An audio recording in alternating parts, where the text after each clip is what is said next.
مفتی صاحب، یہ جناب اتھان طلحہ، گجرات، انڈیا، سبحان اللہ، سوال کیا بھیجا ہے کہ محمد علی زنا قائد اعظم کہلانے کے لائق ہے کیونکہ انہوں نے مظالم کے ذریعے بلوچستان پر قبضہ کیا۔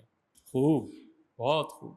پہلے تو اسی سے آپ کا اندازہ ہوتا ہے کہ جناح کی بجائے زنا کا جو لفظ لکھا ہے نا، یہ بتاتا ہے کہ آپ کا سٹینڈرڈ سوچنے کا کیا، کہ آپ بھی اس قابل ہیں کہ منہ لگائیں۔